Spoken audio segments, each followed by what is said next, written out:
Hi friends, കുറേ നാളെ ഒരു വീഡിയോ ഒക്കെ എടുത്തിട്ട് അപ്പോൾ ഇങ്ങനെ വിചാരിച്ചൊരു വീഡിയോ എടുക്കാൻ വെറുതെ ഒന്നിങ്ങനെ ഇറങ്ങിയാലോ എന്ന്. അപ്പോൾ നേരെ അനിയനെ വിളിച്ചിട്ട് പറഞ്ഞിട്ടാ നമുക്കൊരു റൈഡ് പോയാലോ എന്ന് വെച്ചപ്പോൾ അവ ഒന്നും നോക്കിയില്ല, വേഗം വണ്ടി എടുത്തിട്ട് വന്ന്. അങ്ങനെ നേരെ പോവാണ്. അപ്പോൾ എവിടെ പോകാമെന്ന് വെച്ചാൽ ഇന്ത്യയുടെ ഒരു അറ്റം വരെ പോകാമെന്ന് പറഞ്ഞു. അങ്ങനെ ഒരു പോക്കാണ്ട് പോയി. ഇന്ത്യയുടെ അറ്റം എന്ന് പറഞ്ഞാൽ വേറെ എവിടെയില്ല കേട്ടോ, നമ്മുടെ ധനുഷ്കോടിയാണേ. അങ്ങനെ നേരെ പോകുന്ന വഴിക്ക് തമിഴ്നാട് എത്തി നോക്കുമ്പോൾ നേരെ വന്ന് നല്ല ചെണ്ടുമല്ലിത്തോട്ടം, അങ്ങേ പുറത്ത് വന്ന് റോസാത്തോട്ടം, അങ്ങനെ നല്ല മനോഹരമായിട്ടുള്ള കാഴ്ചകളൊക്കെ കണ്ടിട്ട് ഇങ്ങനെ നേരെ പോകും. അപ്പോൾ ഇതാ മാർക്കറ്റാട്ടോ, പൂ മാർക്കറ്റാണ് ഈ കാണുന്നതെല്ലാം. അങ്ങനെ പൂ മാർക്കറ്റൊക്കെ കണ്ടിട്ട് നേരെ പോവുകയാണ്. അങ്ങനെ നമ്മുടെ പടക്കുതിര ഇവിടെ ഇരിക്കുന്നുണ്ട് കേട്ടോ. ഇവൻ്റെ പുറത്താണ് യാത്ര. നേരെ വീണ്ടും ഒരു കുറച്ച് റെസ്റ്റ് കഴിഞ്ഞിട്ട് വീണ്ടും യാത്ര സ്റ്റാർട്ട് ചെയ്ത് ഏകദേശം വൈകുന്നേരമായിരുന്നു യാത്രയിൽ. അപ്പോൾ നല്ല മലകളും കാര്യങ്ങളൊക്കെ ആയിട്ട് വൈകുന്നേരം ഒരു സ്ഥലത്ത് റെസ്റ്റ് എടുത്ത്, അപ്പോൾ പിന്നെ അവിടുന്ന് കുറച്ചും കൂടി വണ്ടി എടുത്ത് പോകുമ്പോൾ റെസ്റ്റൊക്കെ കഴിഞ്ഞിട്ടൊരു വണ്ടി എടുത്ത് പോകുമ്പോൾ നേരെ ഒരു നല്ലൊരു കുളം കണ്ട്. അപ്പോൾ പിന്നെ ഒരു കുളി അങ്ങ് പാസ്സാക്കാമെന്ന് വിചാരിച്ച് നേരെ അവിടുന്ന് നേരെ ഡ്രസ്സും മാറ്റി കുളത്തേക്ക് ഒരു ഒറ്റ ചാട്ടം. അങ്ങനെ നേരെ അവിടുന്ന് കുളിയൊക്കെ കഴിഞ്ഞിട്ട് വീണ്ടും യാത്ര സ്റ്റാർട്ട് ചെയ്യുകയാണ്. യാത്ര സ്റ്റാർട്ട് ചെയ്യുന്ന സമയത്ത് നല്ലൊരു ഉപ്പുപാടം കണ്ടാകുമ്പോൾ ഒരു കൗതുകം, ഉപ്പൊന്ന് കയ്യിലെടുത്ത് നോക്കിയാലോ എന്ന്. അങ്ങനെ നേരെ ഉപ്പെടുത്ത് കയ്യിലെടുത്ത് നോക്കി.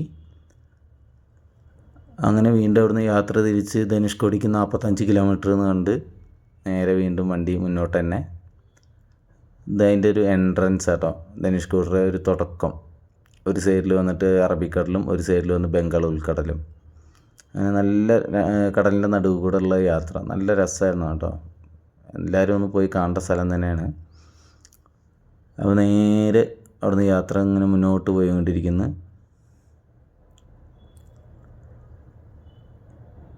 യാത്ര ഇങ്ങനെ പോയി കുറേ ആൾക്കാരുണ്ട് കേട്ടോ ഈ ബ്രിഡ്ജിൻ്റെ മുകളിൽ നിന്നിട്ട് ഇങ്ങനെ കാണുന്നത്. അപ്പോൾ ഇതാട്ടെ നമ്മുടെ അനിയൻ, ഇവനെയും കൂട്ടിയിട്ടാണ് യാത്ര. അങ്ങനെ നേരെ അവിടുന്ന് യാത്ര തിരിച്ച് ധനുഷ്കോടി എത്തി. ധനുഷ്കോടി കാണുന്ന കുരിശുപള്ളിയൊക്കെ ഉണ്ടല്ലോ, കഴിഞ്ഞ പ്രാവശ്യമല്ല മുന്നൊരു മറ്റേ ചുഴലിക്കാറ്റും കാര്യങ്ങളൊക്കെ ഉണ്ടായില്ല, അതിൽ നാശനഷ്ടം സംഭവിച്ചാട്ടോ. ഇവിടെ പണ്ട് റെയിൽവേ സ്റ്റേഷനൊക്കെ ഉണ്ടായിന്ന് പറയുന്നത് കേൾക്കുന്നത്. അന്ന് കുറേ ആൾക്കാരും മരിക്കുകയൊക്കെ ചെയ്തത് ആ കാറ്റിൽ, ചുഴലിക്കാറ്റും സംഭവമൊക്കെ നടന്ന സമയത്താണെന്ന് പറഞ്ഞു. നേരെ പിന്നെ ഇവിടുന്ന് ഇറങ്ങി നേരെ ആ കാണുന്ന കടയിൽ പോയി ഭക്ഷണം കഴിച്ച് നേരെ വീണ്ടും നമ്മൾ ധനുഷ്കോടി എൻഡിലേക്ക് എത്തി. അവിടുന്ന് നേരെ കടൽ കാണാൻ ഉള്ള ഇതാണ്. അങ്ങനെ ആദ്യം ഷെഫീക്ക് അവിടെ കടൽ കാണാൻ വേണ്ടി റെഡി ആയി നിൽക്കുകയാണ്. കടലിൻ്റെ മറ്റേതാകുന്ന കടൽ കൂടിച്ചേരുന്ന സ്ഥലമുണ്ടല്ലോ, ആ കാണുന്നുണ്ടല്ലേ, 2 കടൽ കൂടിച്ചേരുന്ന കളർ വ്യത്യാസം കണ്ട. അങ്ങനെ നേരെ അവിടുന്ന് കടലൊക്കെ കണ്ട് അവിടെ ഒരു ദ്വീപ് പോലൊരു കാര്യം കാണുന്നുണ്ട്. അതാണ് ലക്ഷദ്വീപ്, ശ്രീലങ്ക അങ്ങോട്ടാണെന്ന് പറയുന്നത് കേൾക്കുന്നുണ്ട്. പിന്നെ അവിടെ നേരെ കച്ചവടക്കാരെ ഇതൊക്കെ കണ്ട് ഫുള്ള് കച്ചവടം, പവിഴമുത്ത്, അതേപോലെ മുത്തുമാലകൾ, മറ്റേ ശംഖ്, കക്ക, അതെല്ലാ സാധനങ്ങളും അവിടെ വിൽക്കാൻ വെച്ചിട്ടുണ്ട്. ഈ കടലിൽ കിട്ടുന്ന മിക്ക സാധനങ്ങളും അവിടെ അതേപോലെ ക്രാഫ്റ്റ് ഐറ്റംസ് ആയിട്ട് ഇങ്ങനെ വിൽക്കാൻ വെച്ചിട്ടുണ്ട് കേട്ടോ. അങ്ങനെ എല്ലാ സാധനങ്ങളും ഭംഗി നോക്കി ഒന്നും മേടിച്ചില്ല, കാരണം ഒരു അബദ്ധം പറ്റിപ്പോയി. അവിടെ വന്നിട്ട് കറണ്ടില്ല, അതുകൊണ്ട് തന്നെ GP അങ്ങനത്തെ കാര്യങ്ങളൊന്നും ഇല്ല. കയ്യിലായിട്ട് ക്യാഷ് എടുത്ത് കൈ പിടിക്കുകയും ചെയ്തില്ല. അതൊരു വലിയ മണ്ടത്തരമായിപ്പോയി. അങ്ങനെ നേരെ ഷെഫീക്ക് ശംഖ് എടുത്തിട്ട് ഊതാൻ തുടങ്ങി. അങ്ങനെ അവൻ്റെ പരിശ്രമം അവൻ വിട്ടു. അങ്ങനെ വീണ്ടും അവിടുന്ന് അടുത്ത ഓരോ കച്ചവടക്കാരെയും ഇങ്ങനെ നോക്കി ഇങ്ങനെ മെല്ലെ പോവുകയാണ്. അപ്പോൾ ലേഡീസിൻ്റെ ക്ലിപ്പ് സാധനങ്ങളൊക്കെ മറ്റേ കക്ക പോലത്തെ എന്തോ സാധനം കൊണ്ട് ഉണ്ടാക്കിയത് കണ്ട്.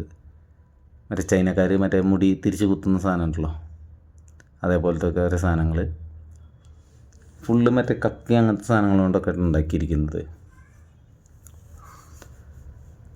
അതൊക്കെ നേരെ കണ്ട് നേരെ അവിടുന്ന് വീണ്ടും മുന്നോട്ട് ഓരോ സാധനങ്ങൾ എന്തായാലും അവിടെ എത്തിയതല്ല. അപ്പോൾ നമ്മൾ അവിടുത്തെ കച്ചവടക്കാരെ എല്ലാ കാര്യങ്ങളും കാണണം എന്നുള്ളൊരിതായി. ഇതാണ് ധനുഷ്കോടിയുടെ ഒരു മാപ്പ് വരുന്നത്. ഈ 2 സൈഡിൽ കടലും, കറക്റ്റ് എഴുതാൻ കാണിച്ചു തരാം.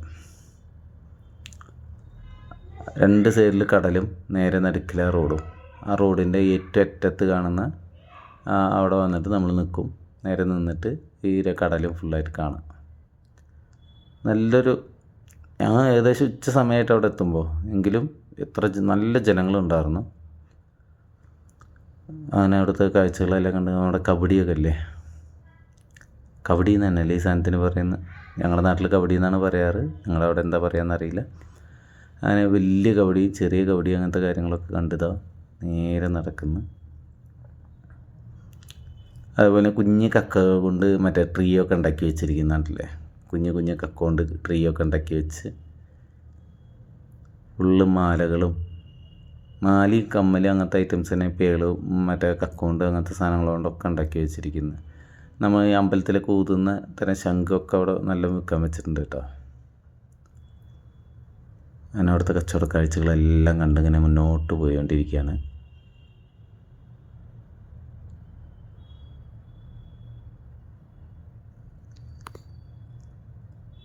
അങ്ങനെ അവിടുത്തെ കാഴ്ചകളെല്ലാം ഇങ്ങനെ കണ്ട് നമ്മുടെ പവിഴെടുക്കുന്ന കക്ക, മറ്റേ വലിയ കക്ക ഇല്ലേ, പവിഴമുത്തുകൾ എടുക്കുന്ന അങ്ങനത്തെ വലിയ കക്കകളും കണ്ട് നേരെ അവിടുന്ന് വണ്ടി തിരിക്കാനുള്ള പരിപാടിയിലേക്ക് വണ്ടിയുടെ അടുത്തേക്ക് തിരിച്ച് പോയിക്കൊണ്ടിരിക്കുകയാണ്.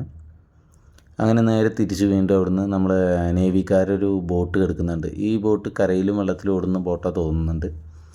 അങ്ങനെ നേരെ അവിടുന്ന് തിരിച്ച് നമ്മൾ ആദ്യം കണ്ട പാലത്തിൻ്റെ അവിടേക്ക് തിരിച്ചെത്തി. അപ്പോൾ വീണ്ടും അടുത്ത വീഡിയോ ആയിട്ട് വീണ്ടും ഞാൻ വരുന്നതായിരിക്കും. പ്ലാനോട് കൂടിയിട്ട് വീണ്ടും അടുത്ത വേറെ ഏതെങ്കിലും നല്ലൊരു സ്ഥലത്തോട്ട് പോകുന്നതായിരിക്കും. അപ്പോൾ എല്ലാവരും സബ്സ്ക്രൈബ് ചെയ്യുക മറക്കരുത്.